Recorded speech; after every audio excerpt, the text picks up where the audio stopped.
욥기를 읽을 때 우리가 1장과 42장 그 사이에 있는 모든 과정을 생략하고도 서론과 결론이 이렇게 다를 수 있구나. 하나님의 역사가 한 사람의 인생과 한 가정의 운명과 그리고 그 사회를 이렇게 변화시키실 수 있구나 하는 것을 깨닫게 됩니다. 욥기 1장에 보면 욥을 소개할 때 동방의 의인 그랬어요. 얼마나 의롭게 살았든지 그의 행위가 항상 의로웠다고 했습니다.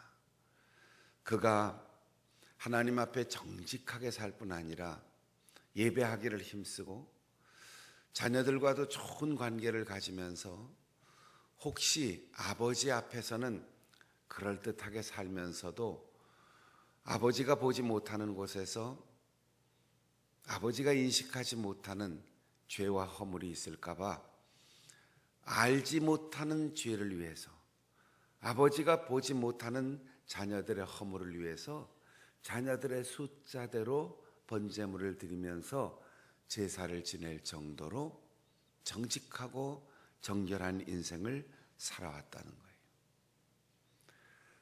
그 사람을 아무도 나무랄 수 없고 욥과 감히 누구도 비교할 수 없는 신앙적으로 행위로 율법으로도 완벽한 인생을 산 사람이었어요. 그런데 그가 영문을 알 수 없는 재앙을 거듭 계속 당하는 겁니다. 도대체 이유를 알아야, 그리고 원인을 짐작할 수 있어야 뭔가 고칠 텐데 정말 모든 사람들이 다 인정할 만큼 정직하게 살았습니다. 어쩌면 넘치도록 자기의 분수에 지나치도록 하나님 앞에 올바르게 살기를 힘썼습니다.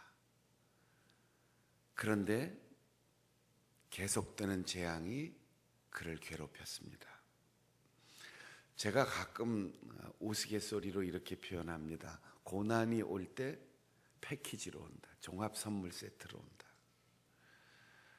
건강에 이상이 생기고 경제에 문제가 생기고 관계가 단절되고 사업은 부진하고 자식들 속 썩이고 부모님들 떠나시고 이런 일들이 1년에 한 번씩 차례 몇 년에 한 번씩 오면 그래도 감당할 만한데 한꺼번에 쏟아져요. 그럴 때 정말 절망할 수밖에 없는, 내가 도대체 무슨 죄를 지었나? 아니면 인생이라는 게 원래 그런가? 낙심하고 희망을 찾아볼 수 없는 그런 상황에 봉착할 때가 있어요. 욥에게 경제적인 위기가 오고 건강에 이상이 생기고 친구들이 이해하지 못하고 정죄하는 관계의 단절이 한꺼번에 막 쏟아집니다. 아무런 죄가 없습니다. 어떤 실수도 하지 않았습니다.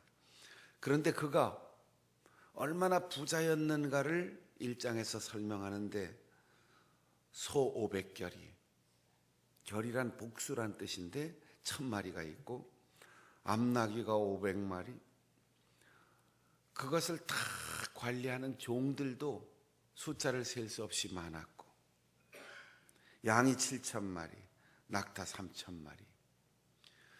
그런데 이렇게 많은 재산이 하루아침에 스바의 사람들이 침입해서 싹 다 살육하고 하늘에 벼락이 떨어져서 양들이 다 죽고 갈대아인들이 세 무리가 쳐들어와서 낙타 3000이 다 죽고, 그 소식을 막 전하는 종이 말을 끝내기도 전에 주인님, 자녀들 아들 7, 딸 3이 마지의 집에 모여서 잔치를 하는 중에 태풍이 불어와서 집이 무너져서 다 죽었습니다. 그 순간 그의 심적인 충격은 말할 것도 없지만 건강에 이상이 생겨서 발바닥부터 머리끝까지 성한 데가 없이 악성 종양이 생겨서 기와장으로 몸을 긁고 있습니다. 2장 12절에 보면 친구들이 이 비극적인 소식을 듣고 찾아와서 욥을 위로하려고 하는데 욥이 이 사람이 그 사람인가 하고 알아보지 못할 정도로 그 몰골이 참혹했다고 했어요. 경제가 파탄나고 가정이 깨어지고 건강을 상실하고 게다가 의지하고 위로받을 모든 인간관계가 다 단절됩니다. 평생을 같이 행복한 가정을 이루었던 아내가 이런 형편에서도 하나님을 믿냐? 하나님이 어디 계시냐? 하나님을 욕하고 혀 깨물고 죽어라. 그렇게 가까웠던 친구들이 이 참혹한 형편을 보면서 위로는커녕 너 숨겨놓은 죄 있지?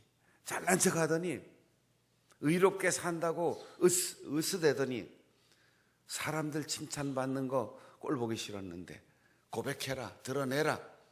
숨겨놓은 죄가 뭐냐? 말해봐라.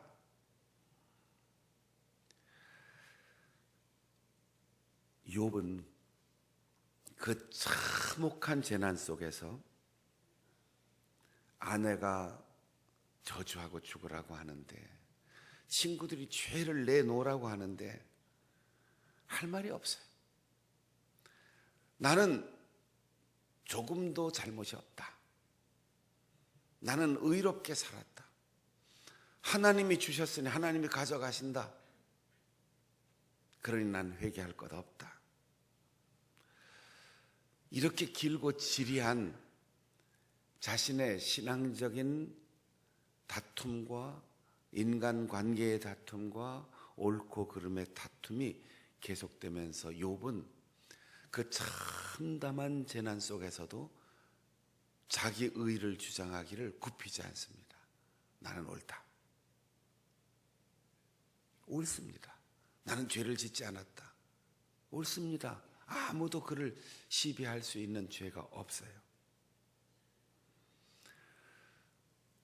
이렇게 사람들끼리 율법을 근거로, 경험을 근거로, 상식을 근거로, 자기가 살아온 삶의 기억을 근거로 계속 하나님에 대해서, 죄에 대해서, 인생에 대해서 논쟁을 끊임없이 합니다. 그러다가 하나님께서 그에게 말씀하십니다. 38장에 와서 여호와께서 폭풍우 가운데 욥에게 말씀하신다. 지금까지 욥은 하나님에 대해서 공부 많이 했어요. 하나님에 대해서 많이 알고 많이 말했어요. 가족과 친구들도 하나님에 대해서, 고난에 대해서, 인생에 대해서, 죄와 벌에 대해서, 희망에 대해서 많이 말했어요. 그런데 이제 하나님께서 욥에게 직접 말씀하십니다. 폭풍우 가운데, 그냥 바람 불고 비 오는 게 아니고 인생의 폭풍우 가운데 하나님께서 그에게 말씀하십니다. 네가 뭘 아냐? 넌 참 말도 잘한다. 넌 참 꿋꿋하구나. 그래, 네가 옳다고. 네가 이 세상을 내가 만들 때 보았느냐? 물이 어디서 나와서 어디로 돌아가는지 아느냐? 바람이 어디서 와서 어디로 불어가는지 아느냐? 조그만 벌레, 짐승, 들의 꽃 어디서 생겨서 어떻게 크고 어떻게 죽어가는지 아느냐? 네가 도대체 다 아는 것처럼 당당하게 말하는데 너 내 앞에서 한번 얘기해봐라. 이 세상의 모든 이치를 네가 다 아냐? 네가 정말 그렇게 부자가 되고 그렇게 의롭게 살고 그렇게 건강하게 살고 행복한 가정을 영위해 나가는 것이 네가 옳기 때문이라고 생각하냐? 네가 선하게 살았기 때문이라고 생각하냐? 너의 의로운 행실 때문에 상 받은 거라고 생각하느냐?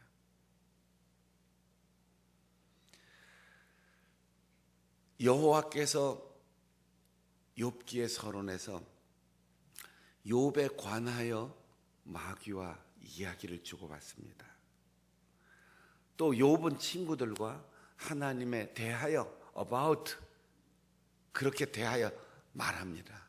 근데 이제 그 인생의 고난 속에서 폭풍과 같은 환난 속에서 종합선물 세트와 같은 그 고통 속에서 하나님이 욥에 대하여 직접 말씀하십니다.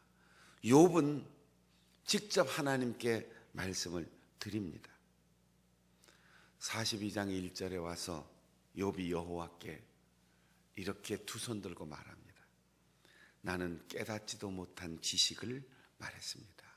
글줄이나 읽고 율법이나 암송한다고 하나님에 대해서 말하며 살았습니다.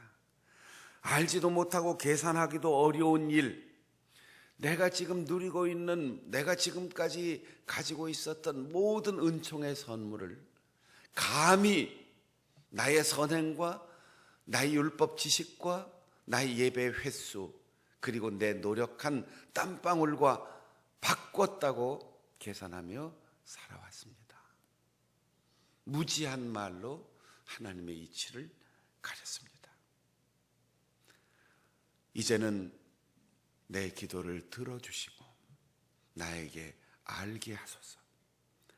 폭풍 가운데서 인생의 고난 가운데서 내가 글로 알고 말로만 들었던 하나님의 대해서가 아니라 하나님을 눈으로 배웁니다. 우리의 인생의 고난의 의미가 여기에 있습니다. 우리가 많이 성경을 읽고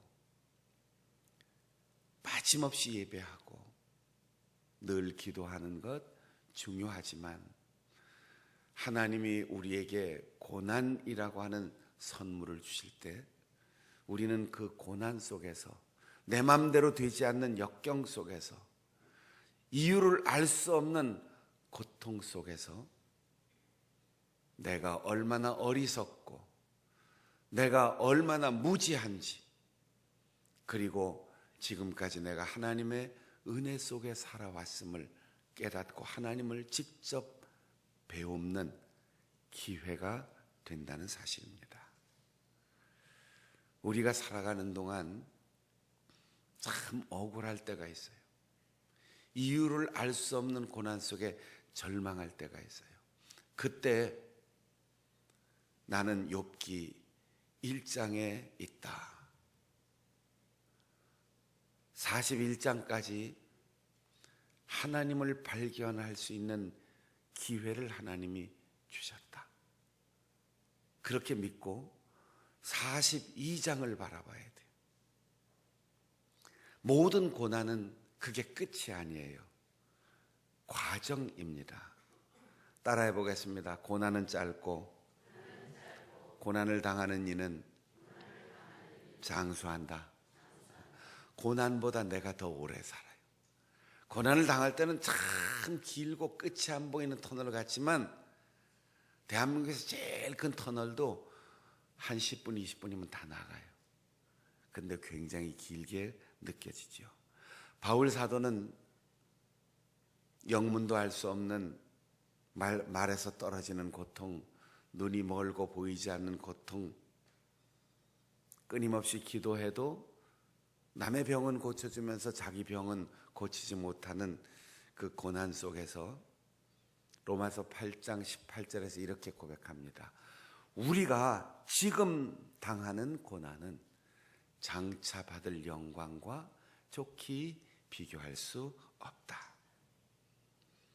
고난은 짧고 고난 당하는 이는 그 고난보다 오래 살 거예요.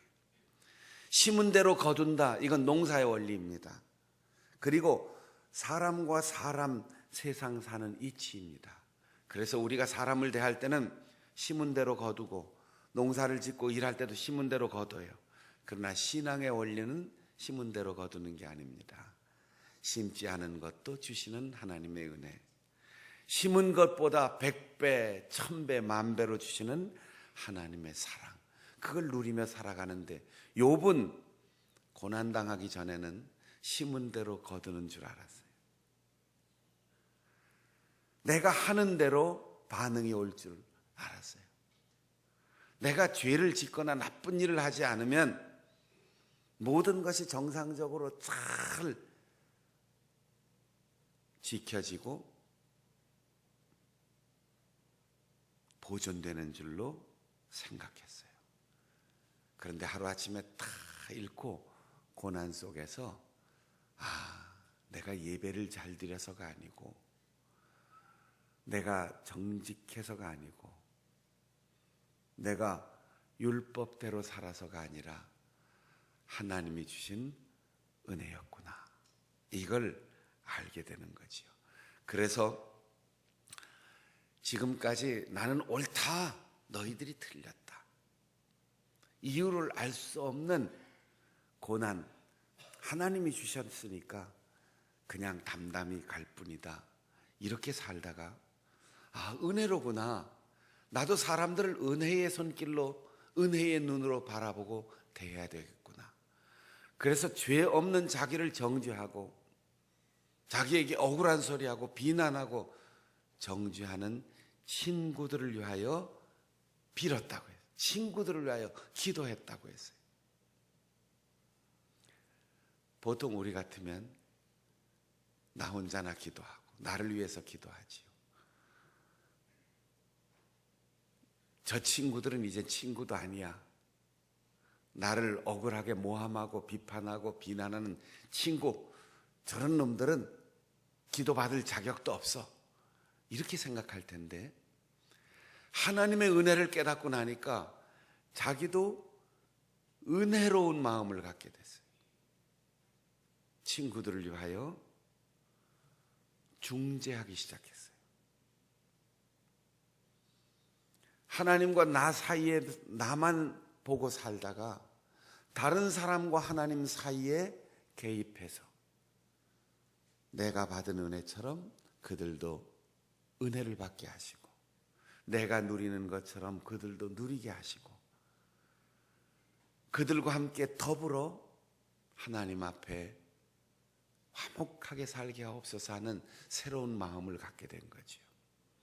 우리가 기도할 때 습관처럼 쓰는 말이 있어요. 네 하나님, 혼자 철야 기도할 때는 좋아요. 그러나 하나님은 예수 그리스도의 산상수훈을 통하여, 특별히 주 기도문을 통해서 우리에게 하나님을 하늘에 계신 우리 아버지라고 부르도록 가르쳐 주셨어요. 언제나 내 곁에 있는 사람, 더불어 살아가는 존재인 것을 잊지 말라는 거죠. 그래서 하나님께서 그의 기도를 들으시고 곤경을 돌이켜 주실 때 제일 먼저 경제적인 위기부터 당했는데 관계부터 회복시켜 주셨어요. 하나님이 그를 돌이키실 때 경제 파탄 났으면 경제부터 회복시켜 주셔야 되는데, 오늘 42장에 보니까 인간관계부터 회복시켜 주셨어요. 친구들을 위하여 빌매 하나님이 곤경을 돌이키시고, 욥의 형제 자매 그리고 그들을 알던 모든 이들이 다 와서 그를 위하여 돈을 주고 장신구를 주고 그를 위로하면서 함께 먹고 마시는 즐거운 관계가 회복되었어요. 그 다음 두 번째로 경제가 회복되는데 그냥 회복이 아니라 이전보다 갑절이나 주었다고 했어요. 그리고 하나님께서 데려가신 자녀들의 숫자와 똑같은 자녀, 아들 7과 딸 3을 주었는데 그 중에 딸들의 이름이 등장합니다. 그리고 그 딸들이 전국에서 비교할 수 없을 만큼 아름다운 여인들이었고, 고대 사회에서 여자에게 상속권을 준다는 건 아무도 상상할 수 없는 혁명적인 변화입니다. 욥이 이제 인생을 보는 눈이 달라졌다는 거예요. 고난을 통하여 전에는 관습으로 보고 법으로 보고 예의와 도덕 상식으로 보던 모든 세상을 보는 눈이 이제는 하나님의 눈으로, 그래서 아들만 복이 아니라 딸도 하나님이신 은혜의 선물이며 이 세상의 모든 사람들이 다 똑같은 권리를 가지고 있다는 사실을 그는 인식하게 되었다는 거죠. 아름다운 외모 그뿐 아니라 유명한 이름, 그리고 남자들과 똑같이 기업을 경영할 수 있는 능력을 딸들에게 주셨으니 자녀도 곱배기로 복을 받은 거지요. 건강도 회복했습니다. 명시적으로 여기에 나와 있지 않지만 이 환란이 끝나고 140년을 더 살았다. 헬라어 성경에는 욥이 환란을 겪을 때가 대략 70세 정도였다라고 전통적으로 밝히고 있는데 140년을 더 살았다 그러면 210살을 살았다는 거죠. 그래서 자식을 3, 4대까지 더 보면서 장수했다는 거예요. 근데 한 가지 끝까지 감춰져 있는 게 있어요. 아내는 어떻게 됐을까? 하나님을 욕하고 죽어라 그렇게 저주하던 아내는 어떻게 됐을까? 여러분 어떻게 됐을 것 같아요? 아내가 남편을 저주하고 떠났다는 말이 없어요. 그리고 7 아들과 딸 3, 손자 손녀 장수한 것 누구랑 살았을까요?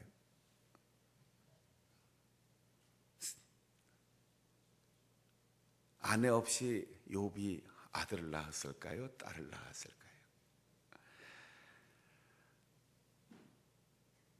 그 아내의 심정을 우린 충분히 이해할 수 있어요. 병원에서 의식을 잃거나 아니면 정말 고통스럽게 절망적인 상황에서 질병을 앓고 있는 사람이 있으면 가족들이 그 호흡의 줄을 끊고 싶은 생각이 들 때가 있어요. 차라리 생명을 포기하는 게 낫다, 그런 생각을 할 수도 있어요. 정말 고통스러우면, 속상하면 죽는 게 낫다, 그런 생각이 들 수가 있어요. 그러니까 욥의 아내를 동정적으로 생각해 보면 오죽하면 그렇게 모진 말을 내뱉었을까. 이런 형편에서 우리가 더 산다는 게 무슨 의미가 있을까? 같이 그냥 혀 깨물고 죽읍시다, 그런 모진 말을 할 수가 있어요. 그러나 욥의 아내는 그 남편의 곁을 떠나지 않았습니다. 친구들이 와서 비난하고 정죄할 때도 묵묵히 그 곁에 있었습니다. 끝까지 남편과 함께 하였습니다. 그리고 남편의 위로와 격려가 되었기에 좋은 말년을 보았지요.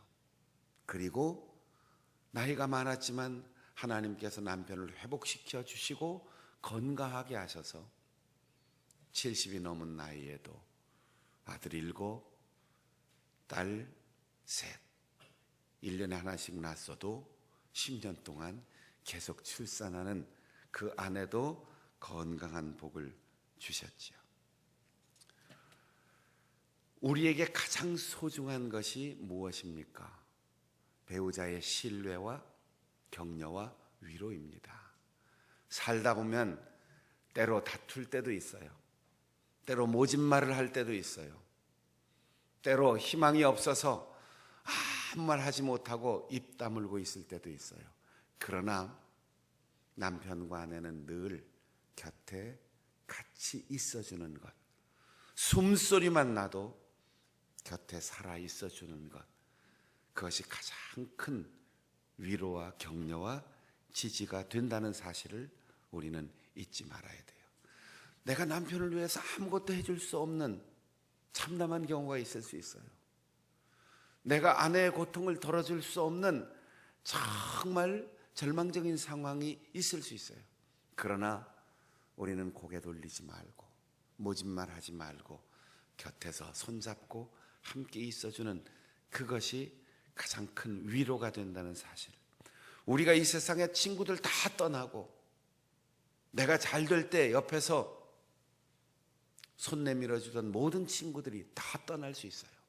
그러나 오직 우리를 다시 회복시키고 우리를 다시 살리고 우리에게 새 힘을 주는 것, 우리의 가정뿐입니다.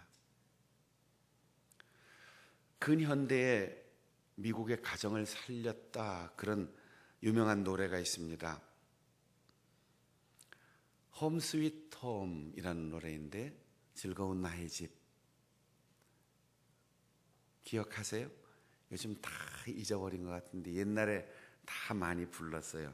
1823년 영국의 작곡자 비숍 헨리라는 사람이 밀라노의 아가씨 클라리라고 하는 오페라를 만들면서 거기에 선율을 넣었는데, 미국의 극작가 존 하워드 페인이라는 사람이 가사를 붙였어요. 우리말로는 즐거운 곳에서는 날 오라 하여도 내 쉴 곳은 작은 집, 내 집뿐이리. 그 가사의 마지막에 이렇습니다. There is no place like home. 이 세상 어디에도 내 집 같은 곳은 없네. 집보다 더 좋은 곳, 집보다 더 희망이 있는 곳, 집보다 더 소중한 것은 없습니다. 그래서 내 집이 가장 즐겁고 행복한 곳입니다. 설교를 마치기 전에 우리 이 노래 같이 조용히 한번 불러봅시다. 즐거운 곳에서는 날 오라 하여도.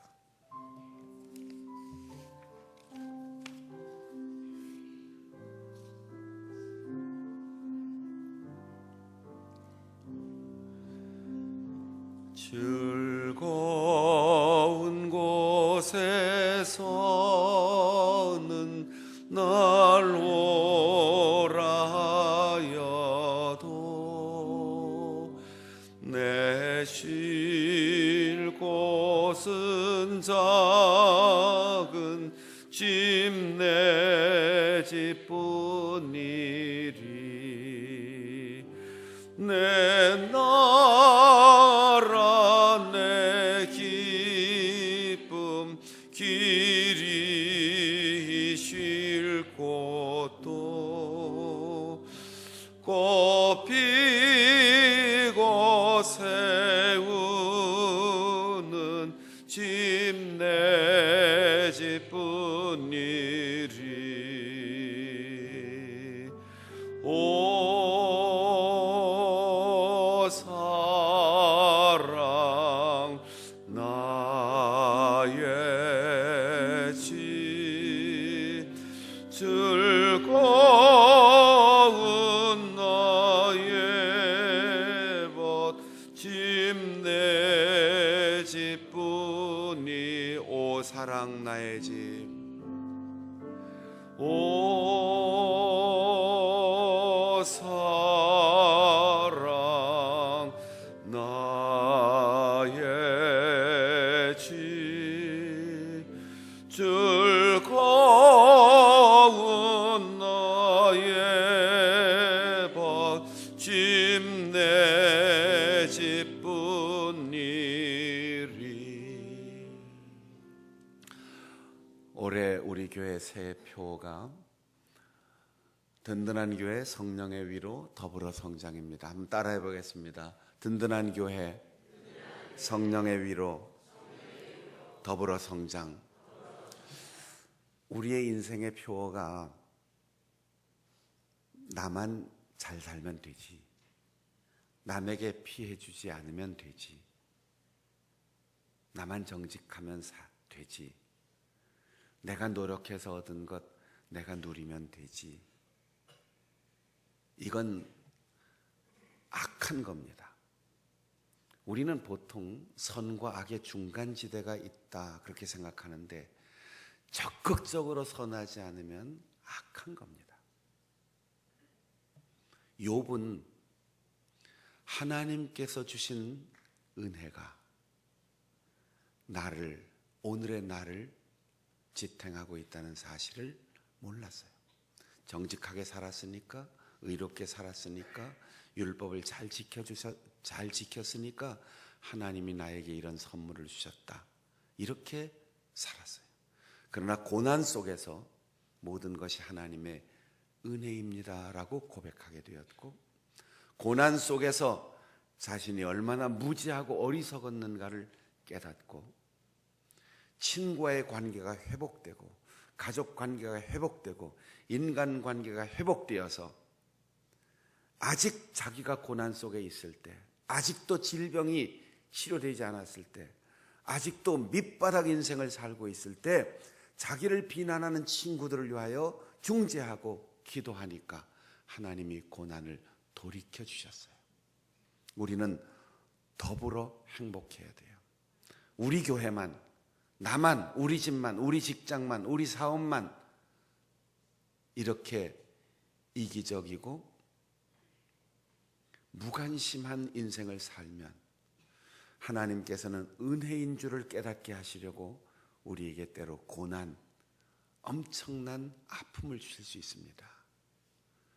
더불어 살아가고 좋은 관계를 살아가는 사람에게 하나님은 회복의 은혜를 주십니다. 남편을 살려서 내가 살고, 아내를 살려서 내가 살고, 우리의 가정이 살려면 우리의 이웃의 가정을 먼저 살리고, 작은 교회를 살려 도시교회가 살고, 세계 선교를 감당하여 한국교회의 정신이 살고, 나보다 어려운 이웃들을 돌보는 마음 때문에 사회가 평안해진다면 우리는 더불어 사는 방법을 배우는 겁니다.